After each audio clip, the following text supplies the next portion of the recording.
The polished mahogany of the conference table reflected the sterile light, trapping Eliza's anxious gaze. Arthur Sterling, his smile like cut glass, paused mid-sentence during her crucial presentation, then swept the projector screen clean with a dismissive hand. "This is elementary, Eliza. Truly disappointing." The investor's murmurs were a tidal wave, washing over her, leaving her exposed and trembling. Arthur leaned in, his voice a low, chilling whisper for her alone. "Perhaps you are not as indispensable as you thought." The low hum of the restaurant faded as Tom watched Eliza across the polished oak tables. Her face, usually so open, held a careful blankness now.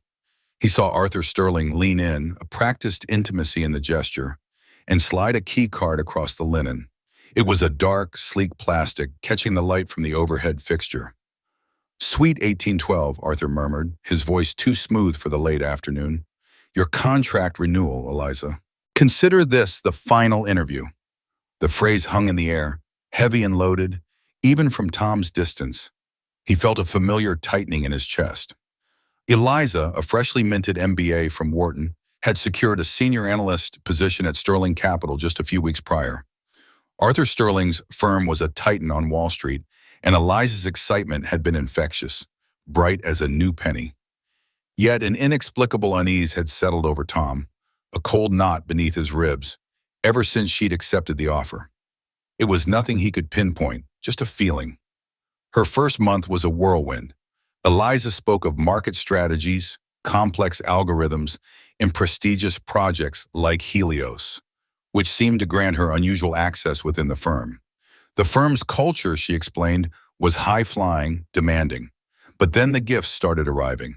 A Mont Blanc pen first, heavy in the hand, then a silk scarf, soft and impossibly expensive, followed by a bottle of rare single malt whiskey. Each one, Eliza assured him, was from Arthur. "It's normal on Wall Street," she'd insisted, her voice light, too light. "Everyone gets gifts when they perform well." Still, Tom noticed she never brought them home anymore.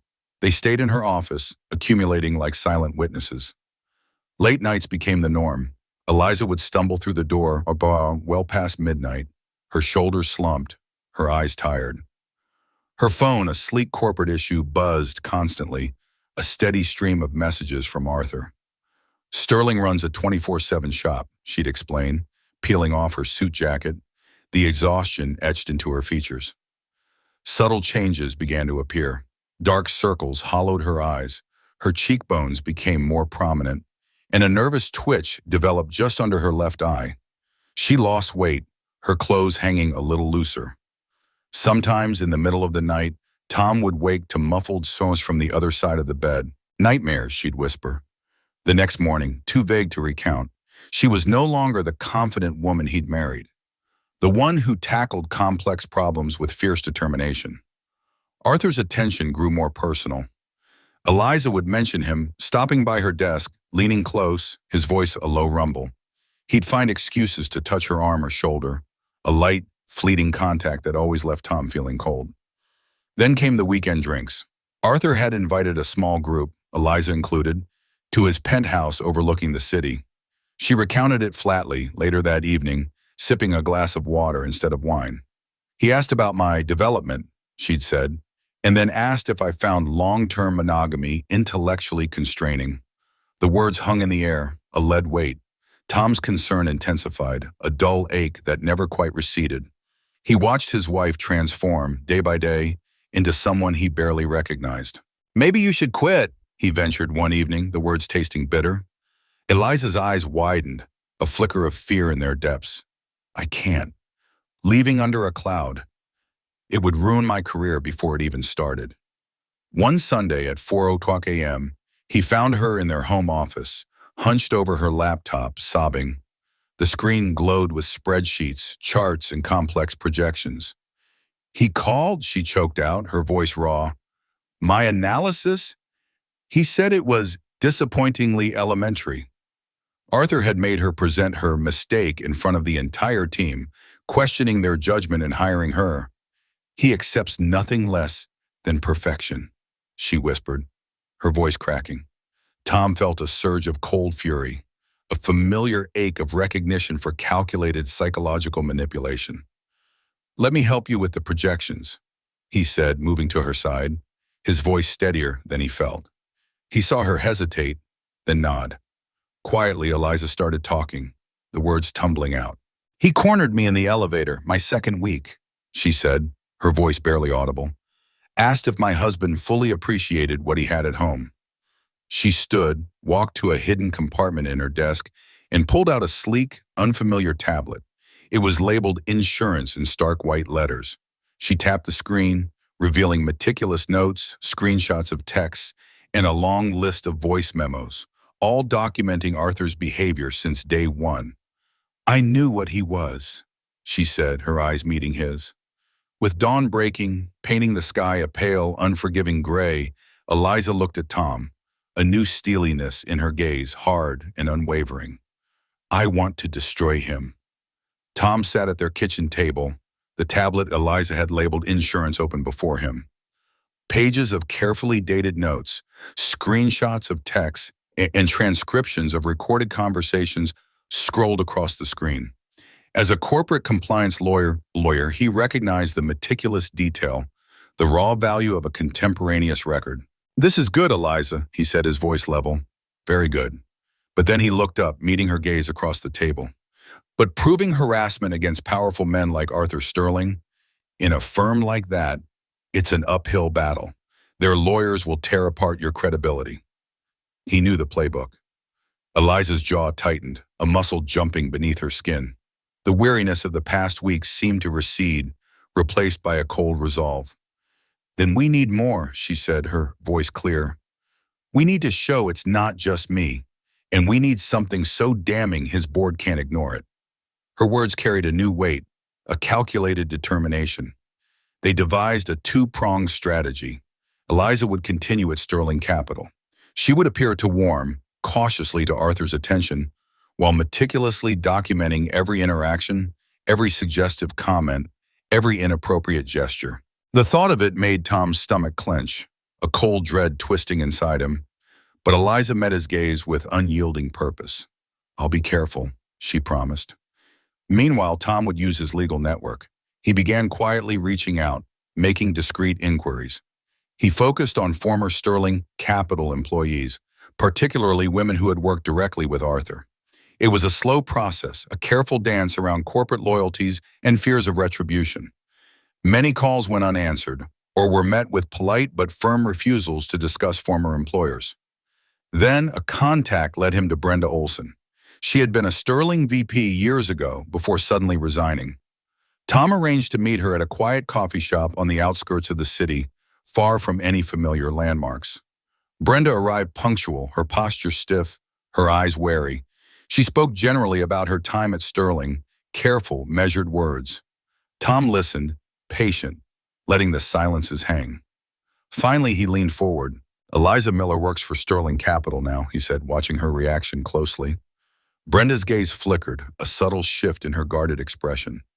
The ice had broken, just a crack. She began to speak then, her voice low, factual, like a deposition. He grooms them, Brenda said, stirring her coffee, her eyes fixed on the swirl of cream. The gifts, the praise, the late nights, it all builds. And it always builds to the penthouse invitation. She spoke of the patterns, the predictable escalation, the isolation. Other women either gave in or they were pushed out. He isolates them, makes them dependent. Her words were not angry, but carried the deep, quiet disappointment of someone who had seen it all before. Then Brenda leaned closer, her voice dropping to a near whisper. There's something else. The Helios project you mentioned Eliza working on, it wasn't just a prestigious fund. It was Arthur's personal slush fund, a vehicle for market manipulation. Tom felt a cold knot tighten in his gut.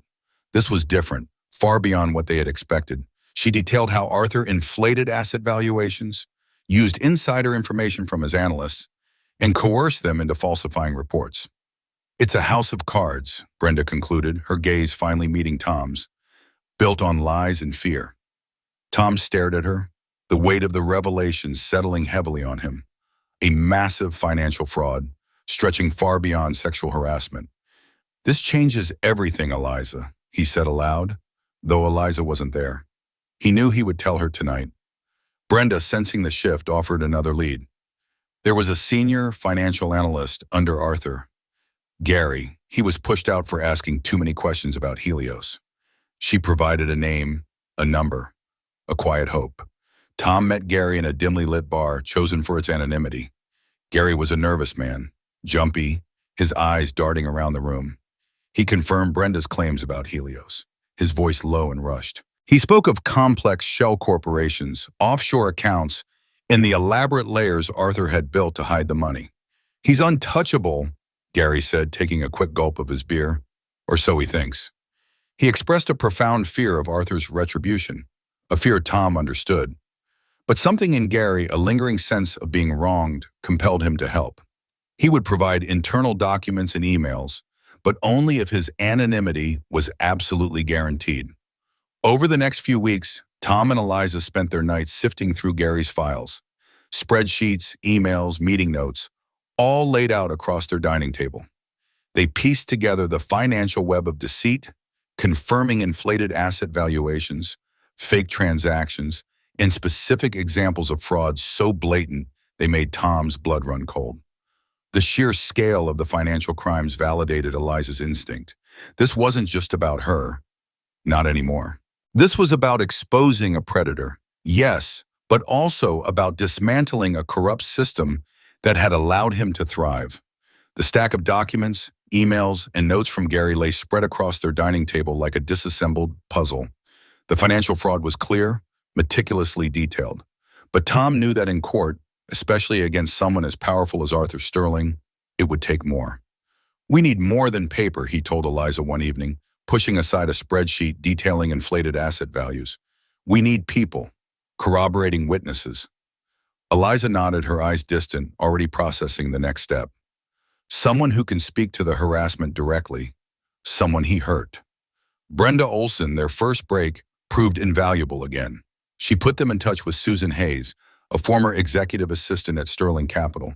Susan had been with Arthur for years, a fixture in his office, before suddenly being fired without explanation. Tom knew why. Brenda had mentioned Susan's steadfast refusal of Arthur's repeated advances. They met Susan in a quiet corner booth of a diner, the clatter of plates and muffled conversations providing a thin veil of privacy. Susan was a nervous woman, her hands twisting a napkin, her gaze darting around the room. She was initially terrified, speaking in hushed, fragmented sentences about Arthur's temper, his demands. But as Eliza calmly recounted some of her own experiences, a shift occurred. Susan's fear didn't disappear, but it seemed to coalesce into a quiet anger. He had a system, Susan finally said, her voice barely above a whisper. He tracked everyone, who he was targeting, who had cooperated. There were incentives, financial incentives sometimes, tied to their silence, I think. She described how Arthur would subtly reward certain women with promotions, bonuses, even access to exclusive investment opportunities, all without clear justification. It was a dark, insidious form of control. Then, with a deep breath, Susan produced a small, encrypted thumb drive. I kept things, she admitted, her gaze fixed on the table. After he fired me, recordings, files. She had overheard conversations between Arthur and other women, subtle and not so subtle threats, veiled promises. More chillingly, the files contained Arthur's specific instructions to manipulate financial data, to move money, to create misleading reports. It was the crucial link tying the personal abuses directly to the financial crimes. Tom and Eliza now had a robust, albeit quiet, network of former employees. Each person, cautiously, had provided a piece of the puzzle, painstakingly piecing together a comprehensive picture. The pattern emerged with chilling clarity. Arthur's method was to use the dual threats of career destruction or the intoxicating promise of immense wealth to control his employees, especially women. He created an environment where loyalty was blind and dissent was swiftly, brutally punished. Eliza continued her work at Sterling Capital, now with a strategic intent. She attended all hands meetings, meticulously observing Arthur's interactions with others, noting his subtle gestures, his coded language. She was watching him, just as he thought he was watching her. Arthur, sensing a subtle shift in Eliza, perhaps a softening, a greater receptiveness to his attention, began to escalate his overtures.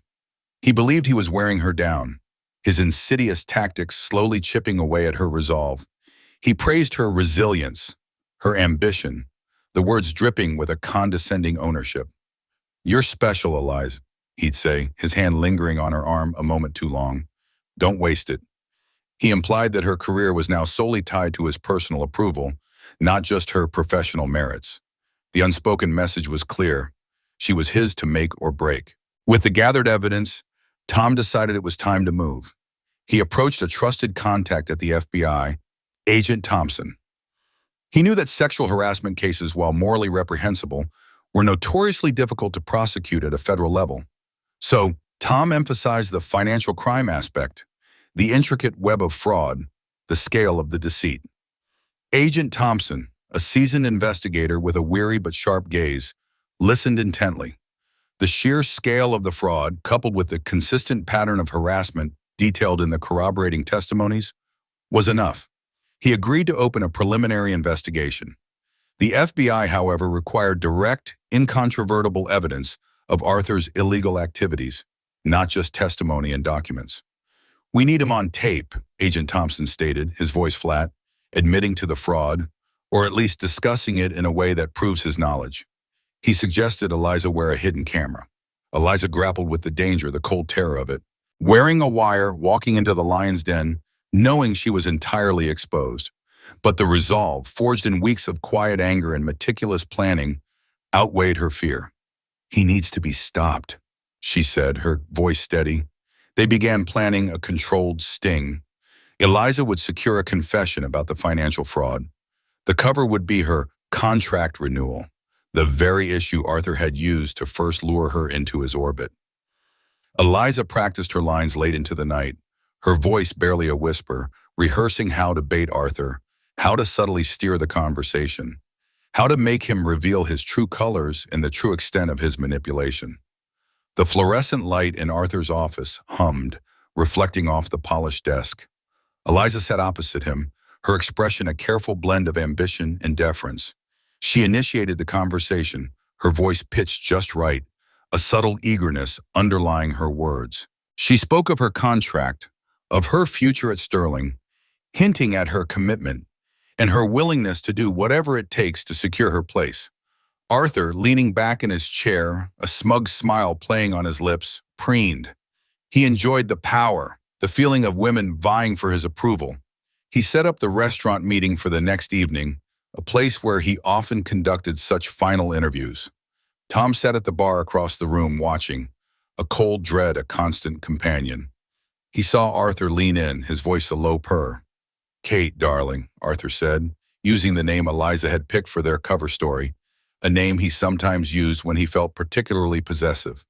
He slid the hotel keycard across the linen, the dark plastic catching the light. "Suite 1812. Consider this the final interview." Eliza picked up the card, her fingers brushing its cool surface. She feigned a moment of wide-eyed naivety. "Does my employment depend on sleeping with you tonight?" she asked, her voice quiet, almost shy. Arthur laughed, a short, dismissive bark that turned heads at a nearby table. "Don't be naive, Eliza," he said, the false name forgotten in his irritation. "How do you think women really succeed in my world?" He waved a dismissive hand, a gesture that encompassed not just the restaurant, but the entire gleaming city outside. With the keycard in hand, the conversation recorded on the miniature device hidden in her necklace, Eliza left the restaurant.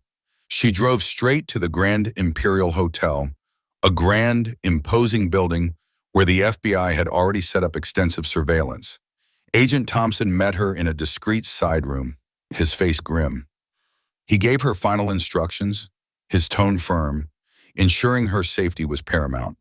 Tom was waiting in a nearby surveillance van, the engine idling softly. He felt a knot in his stomach, a tight, burning ache. Every minute Eliza was in that room, he would feel it. Eliza took a deep breath and entered Suite 1812. The hidden camera in her blazer button, the microphone in her necklace, began transmitting immediately to the FBI team. Arthur was already there, impeccably dressed, a bottle of champagne chilling in a silver bucket. He smiled, a predatory gleam in his eyes, confident Eliza would finally succumb. He saw her as on his side now, softened, compliant. He praised her loyalty, her understanding of his world. As he poured the champagne, Arthur began to talk freely, emboldened by the setting and his perceived conquest. He outlined the inner workings of the Helios project, his voice dropping to a conspiratorial tone. He detailed how he manipulated funds, laundered money through complex offshore accounts, and evaded taxes. "It's all about control, Eliza," he said, raising his glass. "Control of the market, control of the narrative, control of the people." Eliza, maintaining her calm demeanor, asked pointed questions, steering the conversation with a subtle hand. She pressed him on specific transactions, the shell corporations Gary had identified. Arthur, luxuriating in his perceived triumph, confirmed details without hesitation, oblivious to the fact that he was confessing. He admitted to coercing previous analysts to sign off on fraudulent reports, a casual shrug accompanying the confession. "They knew the game," he said, taking a sip of champagne. "Some played it, some folded. The ones who folded, they disappeared." He boasted about his immunity, his power, his connections. "Who's going to believe a few disgruntled women against me?" he sneered, a dismissive wave of his hand. Eliza subtly led him to connect the financial fraud directly to his psychological manipulation, showing a clear pattern of abuse of power, of using fear and coercion to achieve his illicit goals. The recording captured Arthur's casual confession of multiple felonies: insider trading, tax fraud, money laundering, and even witness tampering, all delivered with an arrogant self-assurance. With the crucial confession secured, Eliza took a deliberate sip of champagne, making eye contact with the hidden camera. It was her subtle signal to the FBI. The trap had sprung. Arthur, now flushed with champagne and perceived victory, rose from the couch, his hand gesturing towards the dimly lit bedroom. "Well, Eliza," he purred, his voice thick with expectation, "I think we've discussed enough business for tonight. Wouldn't you agree?" Eliza met his gaze, her spine stiffening, the careful facade of compliance falling away. "Arthur," she said, her voice clear and firm, "I think we've discussed enough business. Period." Before Arthur could fully register the shift in her tone, the suite door burst open. Agent Thompson and Agent Davis were there, guns drawn, their faces grim and unyielding. "FBI!" Thompson's voice boomed, cutting through the opulent silence of the suite. "Arthur Sterling, you're under arrest." Arthur froze, his face going pale, the color draining from his features like water. He tried to bluff, a thin, desperate attempt. "What is this? What's going on?" he stammered, his eyes darting between the agents and Eliza, a flicker of betrayal in their depths.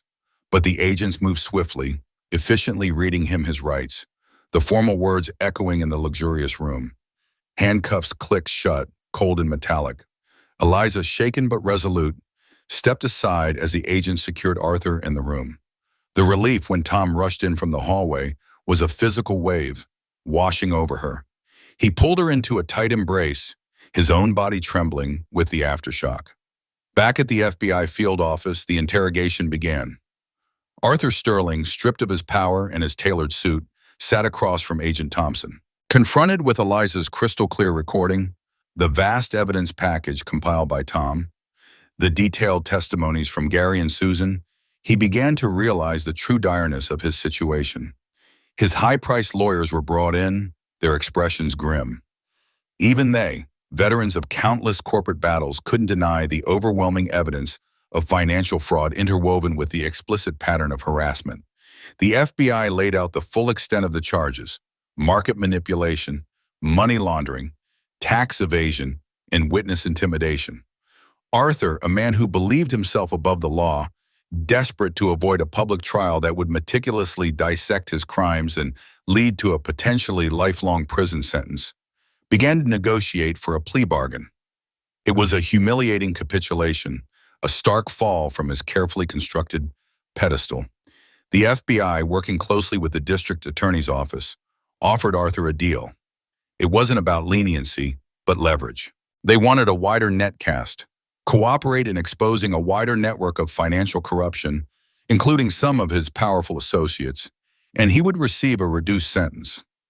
Arthur, the golden boy who thought himself untouchable, was forced to confront the harsh reality of his downfall. His carefully cultivated image, meticulously crafted over decades, shattered into a million pieces. News of Arthur Sterling's arrest began to leak, first as whispers, then as roaring headlines. It sent shockwaves through Wall Street and the financial media, a stark reminder that even the most powerful could fall. Tom and Eliza worked tirelessly with the FBI, preparing their testimonies, providing context and insight into Arthur's intricate methods. This wasn't just about justice for Eliza, it was about exposing a systemic rot. The story of Arthur Sterling, once a symbol of ruthless success, quickly became a cautionary tale of unchecked greed and abuse. Eliza began attending counseling sessions, slowly processing the emotional toll of the past months. The nightmares still came sometimes, but they were fading. She was slowly, painstakingly reclaiming her sense of self piece by piece. The focus had broadened from merely exposing sexual harassment to dismantling a multifaceted criminal enterprise. Proving Eliza's initial intuition, there was indeed something much bigger happening. Stick around to the end to see how life's costly choices unfold. The news broke wide open, splashed across every major financial publication and cable news channel. Wall Street mogul Arthur Sterling arrested on fraud, money laundering charges. The headline screamed, sensational and relentless. Images of Arthur, handcuffed and disheveled, were plastered everywhere, a stark contrast to his usual slick, confident persona. Sterling Capital's stock plummeted, wiping out billions in market value overnight. The board, desperate to distance themselves from the unfolding scandal, immediately initiated an internal investigation, a furious flurry of activity aimed at damage control. They issued terse public statements, expressing shock and disappointment, while quietly purging any remaining traces of Arthur's influence. The public disgrace proved to be the catalyst. More women, emboldened by Eliza's bravery and Arthur's very public downfall, began to come forward. Their stories, once whispered in fear, now echoed loudly through the media, each account adding another layer to the portrait of Arthur's pervasive harassment and coercion. They spoke of the gifts, the late-night also, the veiled threats, the forced choices. The FBI, leveraging Arthur's plea bargain, moved quickly. His cooperation led to the swift arrests of several other high-profile individuals, his powerful associates who had enabled and profited from his elaborate financial schemes. The network began to unravel piece by intricate piece. Gary, the former financial analyst, and Susan Hayes, Arthur's ex-executive assistant, provided their testimonies. Their accounts, detailed and unflinching, solidified the charges against Arthur, painting a comprehensive and damning picture of his corporate malfeasance. The paper trail, combined with the human stories, made Arthur's defense virtually non-existent. The media, always hungry for a hero, initially portrayed Eliza as one. Requests for interviews flooded in, offering her platforms, fame, but Eliza remained private, her focus squarely on healing, not on seeking celebrity. She understood that her fight was for a different kind of justice, one that didn't require spotlights or accolades. Tom handled the relentless legal fallout, ensuring that all evidence was meticulously presented, that every detail was accounted for, and that justice would be served not just for Eliza, but for all the victims Arthur had silenced over the years. It was a painstaking process, but one he approached with a quiet determination. Arthur Sterling, once a fixture on the covers of financial magazines, became the subject of relentless investigative journalism. Reporters delved into his past, unearthing a long history of predatory behavior, of women used and discarded, of careers ruined. His carefully constructed legacy dissolved into a toxic stain. The Helios Project, his crown jewel, was revealed as a massive Ponzi scheme, a complex web of lies that had devastated countless investors. The collapse of the project not only brought down Arthur, but also began to unravel the broader criminal empire he had built. Sterling Capital, under immense public and regulatory pressure, underwent a complete overhaul. A new CEO with a reputation for integrity was brought in to clean up the mess, to restore some semblance of public trust in the disgraced institution. The high-pressure world of Connecticut, with its gleaming skyscrapers and cutthroat ambitions, suddenly felt suffocating. Tom and Eliza decided to move away, seeking a quieter existence, a place where they could rebuild their lives away from the constant reminders of the past. Eliza received numerous job offers, prestigious positions from firms eager to capitalize on her story and her undeniable talent. But she took her time, reflecting on her future, considering a career where she could use her experiences to help prevent similar abuses, to advocate for others who might find themselves in similar traps. They found solace in simple things: long walks by a quiet lake, shared meals, laughter that felt unforced and genuine. They reconnected with each other, slowly, carefully rebuilding the trust and intimacy that had been strained by the weight of their ordeal. The financial world slowly began to grapple with the implications of Arthur Sterling's downfall. His case ignited calls for greater transparency, stricter regulations, and more accountability in an industry long seen as impervious to consequences. Eliza, though scarred by the experience, emerged stronger, her quiet resilience forged in fire.